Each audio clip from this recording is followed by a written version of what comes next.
ಎಲ್ಲರಿಗೂ ನಮಸ್ಕಾರ. ಫುಡ್ ಜಂಕ್ಷನ್ಗೆ ಸ್ವಾಗತ. ನಾನಿವತ್ತು ಕೇಸರಿ ಬಾತ್ ಹೆಂಗೆ ಮಾಡೋದು ಅಂತ ತೋರಿಸ್ಕೊಡ್ತೀನಿ. ಓಕೆ, ಫಸ್ಟ್ಗೆ 1 ಕಪ್ ರವೆ, 1 ಕಪ್ ರವೆ ತೊಗೊಂಡಿದ್ದೀನಿ. ಅದನ್ನು ಚೆನ್ನಾಗಿ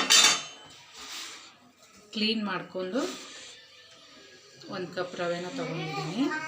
ಅದಕ್ಕೆ ಸರಿಸಮ ಆಗುವಷ್ಟು ಸಕ್ಕರೆನ ತೊಗೊಂಡಿದ್ದೀನಿ. 1 ಕಪ್ ರವೆಗೆ 1 ಕಪ್ಪು ಸಕ್ಕರೆನ ತೊಗೊಂಡಿದ್ದೀನಿ. ತುಪ್ಪ ಯೂಸ್ ಮಾಡ್ತಾಯಿದ್ದೀನಿ ಇಲ್ಲಿ. ಆಮೇಲೆ ಡ್ರೈ ಫ್ರೂಟ್ಸ್, ಗೋಡಂಬಿ, ಮಣಕ್ ಮತ್ತು ಇದು ಯಾಲಕ್ಕಿ, ಇಷ್ಟು ಐಟಮ್ಸು. ಕೇಸರಿ ಬಾತ್ ಅಂದ ತಕ್ಷಣ ಅದಕ್ಕೆ ಕಲರ್, ಫುಡ್ ಕಲರ್ನ ಯೂಸ್ ಮಾಡ್ತಾಯಿದ್ದೀನಿ. ಇಲ್ಲಾಂದರೆ ವೈಟು ಮಾಡ್ಕೋಬೋದು. ನಾನಿಲ್ಲಿ ಕಲರ್ನ ಯೂಸ್ ಮಾಡ್ತಾಯಿದ್ದೀನಿ. ಸೊ 1 ಕಪ್ಪು ರವೆಗೆ ನಾನಿಲ್ಲಿ 2 ಕಪ್ಪು ನೀರನ್ನ ತಗೋತಿದ್ದೀನಿ. 1 ಕಪ್ ರವೆಗೆ 2 ಕಪ್ಪು ನೀರು.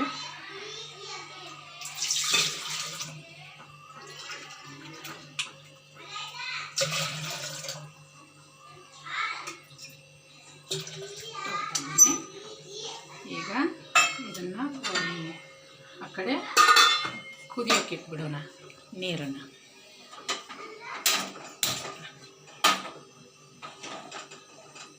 ನೀರು ಚೆನ್ನಾಗಿ ಕುದಿ ಬರಬೇಕು. ಅಷ್ಟರಲ್ಲಿ ಇದು ಬೇಗ ಕುದಿಲಿಂತ ಇದ್ರ ಮೇಲೆ ಒಂದು ಮುಚ್ತಾ ಇದ್ದೀನಿ. ಇವಾಗ ಫಸ್ಟಿಗೆ ನಾವೇನು ಮಾಡ್ಕೋಬೇಕು ಅಂದರೆ ತುಪ್ಪ ಹಾಕ್ಕೋಬೇಕು. ಗ್ಯಾಸ್ ಆನ್ ಮಾಡ್ಕೊಳ್ತೀನಿ. ಇದೇ ಪಾತ್ರೆನ ಯೂಸ್ ಮಾಡೋಕ್ಕೆ ಕಾರಣ ಸ್ಟೀಲಿಂದನ ಮಾಡಬಾರ್ದು. ಇದನ್ನು ಯೂಸ್ ಮಾಡಿದರೆ ಇದರಲ್ಲಿ ರವೆ ಸೀದೋಗಲ್ಲ. ಸೊ ಅದಕ್ಕೆ ಈ ಪಾತ್ರೆನ ಯೂಸ್ ಮಾಡ್ತಾ ಇದ್ದೀನಿ. ಇಲ್ಲಿ ತುಪ್ಪ ಹಾಕ್ಕೋತಾ ಇದ್ದೀನಿ.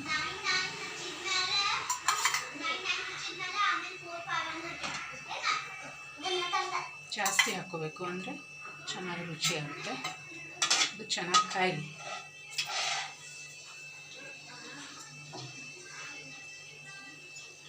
ಇದು ನನ್ನ ಫಸ್ಟ್ ವಿಡಿಯೋ ಇದೆ, ಅದಕ್ಕೆ ಸ್ವೀಟಿಂದನೇ ಸ್ಟಾರ್ಟ್ ಮಾಡಬೇಕು ಅಂತ ಮಾಡಿರೋದು. ಏನಪ್ಪ ನಾರ್ಮಲ್ ಎಲ್ಲರೂ ಶಿರಾ ಮಾಡೋದನ್ನು ಹೇಳ್ತಾ ಇದ್ದಾರೆ ಅಂತ ಅಂದ್ಕೋಬೇಡಿ.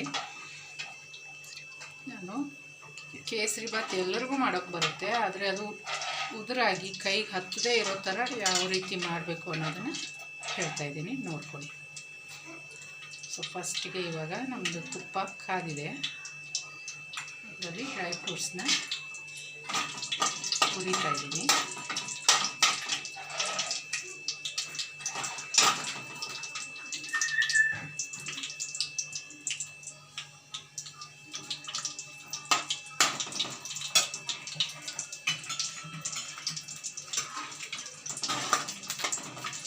ಒಂಚೂರು ಬ್ರೌನ್ ಕಲರ್ ಬರೋವರು ಹುರಿಯೋಣ.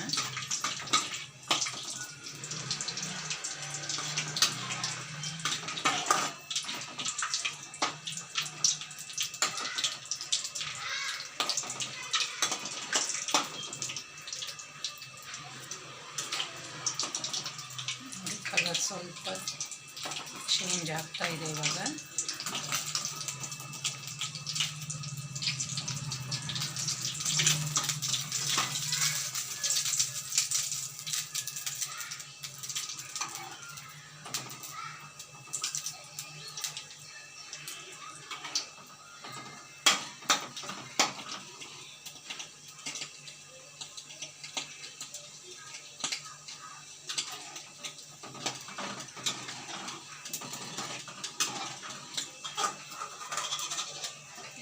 ಒಂದು ತೆಗಿತಾ ಇದ್ದೀನಿ.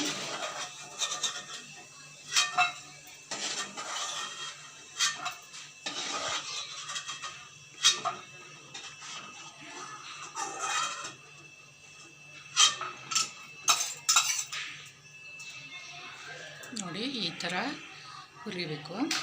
ಇವಾಗ ಈ ಒಣ ದ್ರಾಕ್ಷಿನ ಹಾಕ್ತಾಯಿದ್ದೀನಿ. ಇನ್ನು ಸ್ವಲ್ಪ ಬೇಗನೆ ತೆಗೆದುಬಿಡಬೇಕು, ಯಾಕಂದರೆ ಸೀದು ಹೋಗ್ಬಿಡುತ್ತೆ.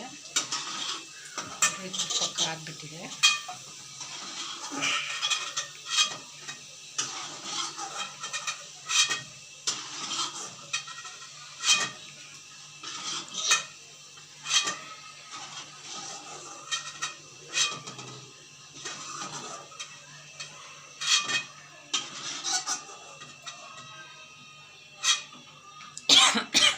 ತಗೊಳ್ಳಿ, ಈ ಥರ ಹಾಕ್ಕೊಂಡಿದ್ದೀನಿ. ರವೆನ ಹಾಕ್ತಾಯಿದ್ದೀನಿ. 1 ಕಪ್ ರವೆ ಇದೆ. ಇದು ನಾರ್ಮಲ್ ಬಾಂಬೆ ರವೆ ಅಂತ ಏನು ಹೇಳ್ತೀವಿ, ಆ ರವೆ ಇದು. ತುಂಬ ಸಣ್ಣ ಇರೋದು ತೊಗೋಬೇಡಿ.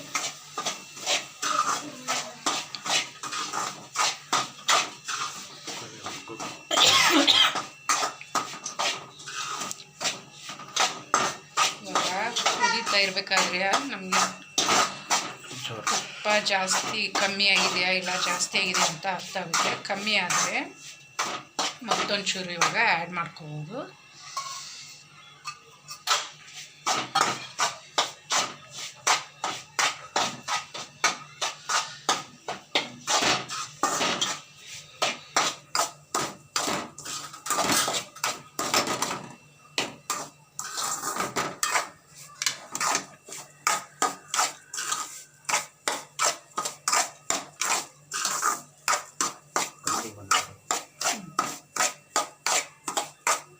ಕಲರ್ ಚೇಂಜ್ ಆಗೋದು, ವೈಟ್ ಇರೋದು ಪೂರ ಬ್ರೌನ್ ಕಲರ್ ಬರೋವರೆಗೂ ಚೆನ್ನಾಗಿ ಕುದಿಬೇಕು. ಲೋ ಫ್ಲೇಮಲ್ಲಿಟ್ಟು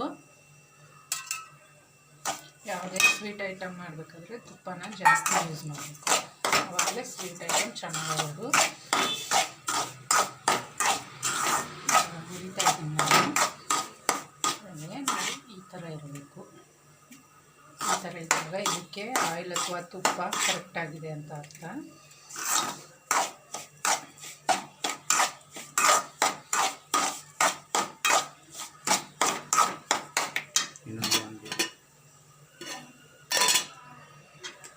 ಇನ್ನೊಂದು ಬಾಣಲೆಯಲ್ಲಿ ಮುಂಚೆನೇ ನೀರು ಕಾಯಕ್ಕಿದ್ದೀನಿ. ಅದು ನೋಡಿ ಈ ಥರ ಕುದಿ ಬರ್ತಾಯಿದೆ. ಇನ್ನೂ ಚೆನ್ನಾಗಿ ಕುದೀಲಿ, ಅಷ್ಟೇ ನಾವು ಇದನ್ನು ಹಾಕ್ಕೊಳ್ಳೋಣ.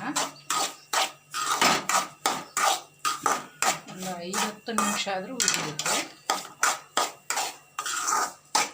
ಆವಾಗ ಇದು ಕೈಗೂ ಹತ್ತಲ್ಲ, ಕೈಗೂ ಅಂಟಲ್ಲ, ಮತ್ತು ಉದುರಾಗಿ ಬರುತ್ತೆ.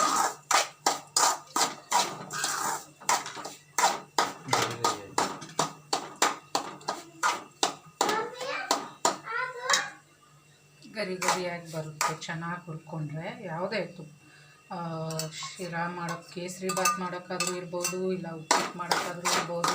ರವೆನ ಎಷ್ಟು ಚೆನ್ನಾಗಿ ಹುರ್ಕೊತೀವಿ ಅಷ್ಟು ಚೆನ್ನಾಗಿ ನಾವು ಮಾಡುವಂಥ ಅಡುಗೆ ಬರುತ್ತೆ. ಈಗ ಸ್ವಲ್ಪ ಕಲರ್ ಚೇಂಜ್ ಆಗ್ತಾಯಿದೆ.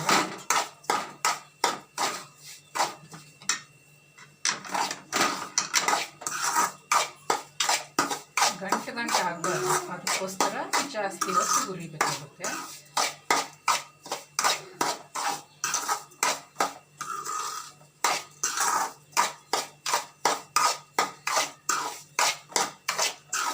ಈ ಥರ ಕೆಳಗಡೆ ಅಂಟ್ಕೋಬಾರ್ದು, ಎಲ್ಲ ರವೆ ಬಿಡಿಯಾಗಿರಬೇಕು.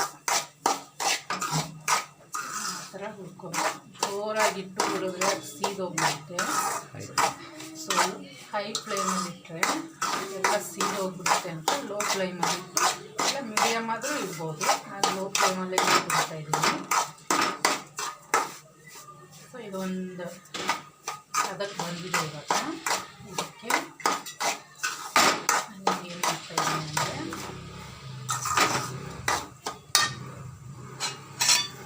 ಚೆನ್ನಾಗಿ ಕುದಿ ಬಂದಿರೋ ನೀರನ್ನ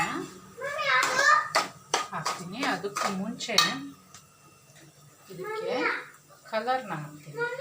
ಕಲರ್ ಬೇಕು ಅನ್ನೋದಕ್ಕೆ ಕಲರ್ ಹಾಕ್ತಾಯಿದ್ದೀನಿ. ಇಲ್ಲ ನಾರ್ಮಲ್ಲಾಗಿ ವೈಟ್ ಕಲರ್ ಮಾಡಿದ್ರೇ ಚೆನ್ನಾಗಿರುತ್ತೆ. ಕಲರ್ ಬೇಕು ಅನ್ನೋರು ಮಾತ್ರ ಇದನ್ನು ಆ್ಯಡ್ ಮಾಡ್ತೀನಿ. ಸೊ ನೋಡಿ,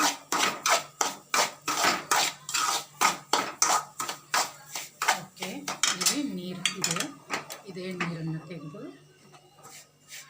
ಹಾಕ್ತಾ ಇದ್ದೀನಿ.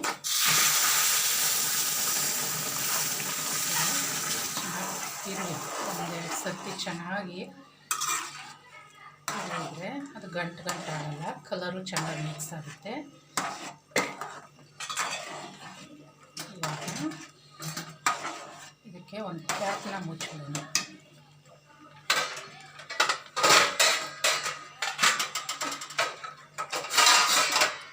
ಕ್ಯಾಪ್ನ ಮುಚ್ತಾ ಇದ್ದೀನಿ, ಯಾಕಂದರೆ ಇದರಲ್ಲಿ ನೀರಿನ ಅಂಶ ಸ್ವಲ್ಪ ಕಮ್ಮಿಯಾಗಿ ರವೆ ಗಟ್ಟಿಯಾಗಿ ಆಮೇಲೆ ಆ ಶುಗರ್ನ ಆ್ಯಡ್ ಮಾಡ್ಕೊಳ್ಳೋಣ.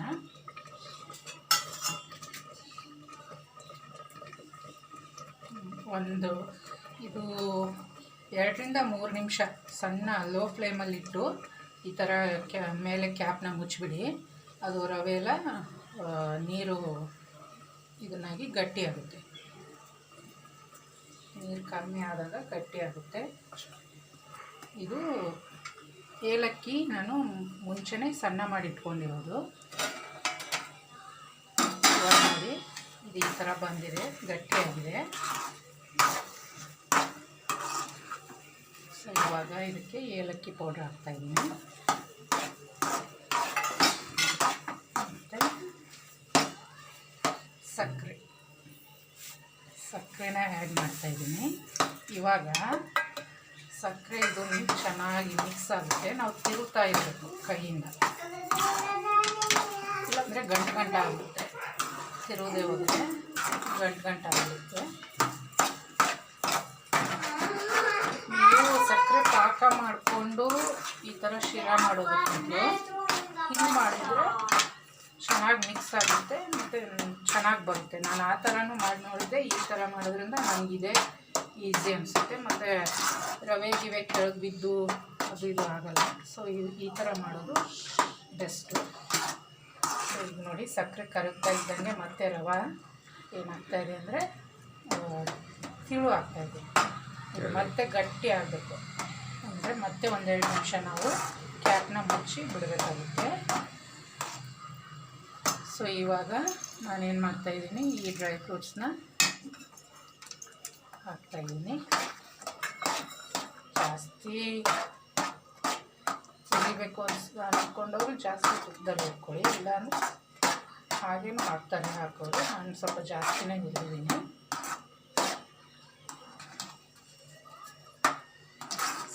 ಏಲಕ್ಕಿನ ಮೇಲೆ ಹಾಕೋದ್ರಿಂದ ಅದು ಸ್ಮೆಲ್ ಜಾಸ್ತಿ ಇರುತ್ತೆ. ಈ ಥರ ಇವಾಗ ಮುಚ್ಚಿಬಿಡೋಣ 1-2 ನಿಮಿಷ.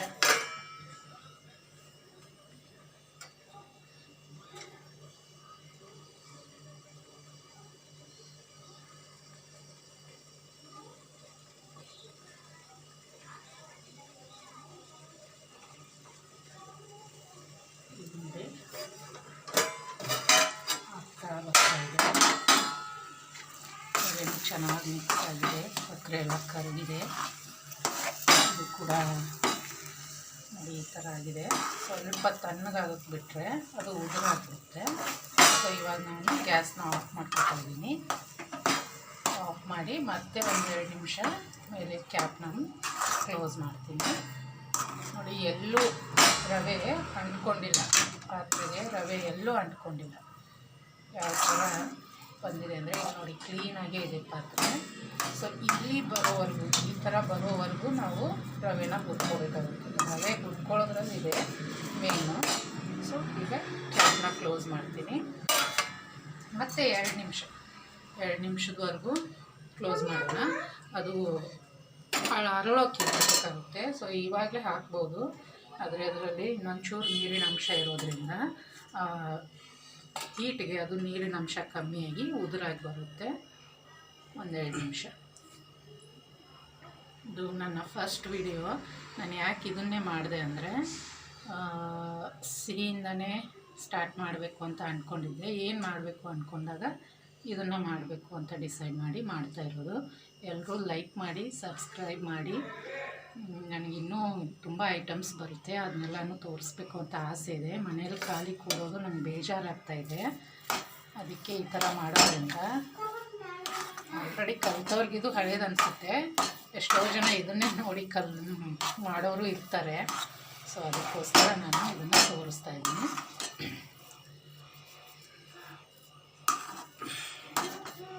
ಎಷ್ಟು ಚೆನ್ನಾಗಿ ಬಂದಿದೆ ಅಂದರೆ ಉದುರಾಗಿದೆ, ಬೀಳ್ತಾ ಇದೆ ಕೆಳಗಡೆ. ನಾನಿಲ್ಲಿ ಪ್ಯೂರ್ ತುಪ್ಪನೇ ಯೂಸ್ ಮಾಡಿದ್ದು, ಎಣ್ಣೆ ಡಾಲ್ಡಾ ಇದು ಯಾವುದನ್ನು ಯೂಸ್ ಮಾಡಿಲ್ಲ. ಅನುಕೂಲ ಇಲ್ಲದೆ ಇರೋರು ಎಣ್ಣೆನೂ ಅಥವಾ ಡಾಲ್ಡಾನೂ ಯೂಸ್ ಮಾಡಬೇಕು. ಡಾಲ್ಡಾಕ್ಕಿಂತಲೂ ಎಣ್ಣೆ ಯೂಸ್ ಮಾಡಿ.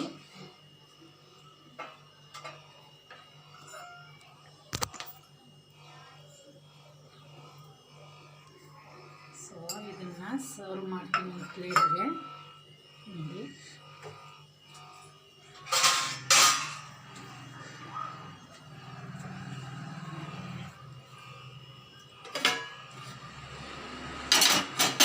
ಆಗಿದೆ. ಇವಾಗ ಇದನ್ನು ಸರ್ವ್ ಮಾಡ್ತೀನಿ.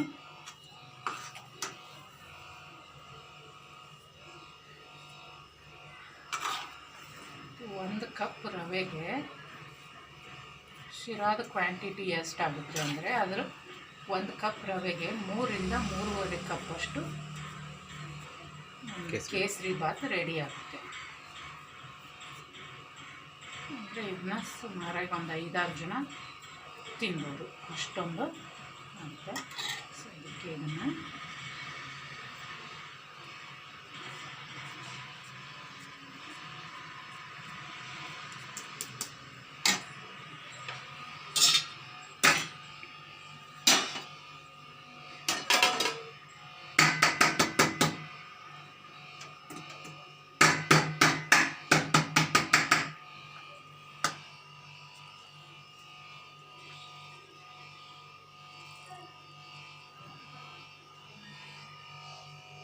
ನೋಡಿ, ಈ ಥರ ಆಗಿದೆ ನಮ್ಮದು ಕೇಸರಿ ಬಾತು.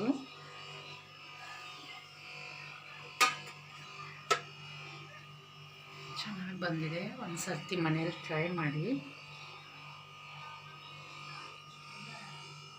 ಪ್ಲೀಸ್ ಎಲ್ಲರೂ ಸಬ್ಸ್ಕ್ರೈಬ್ ಮಾಡಿ,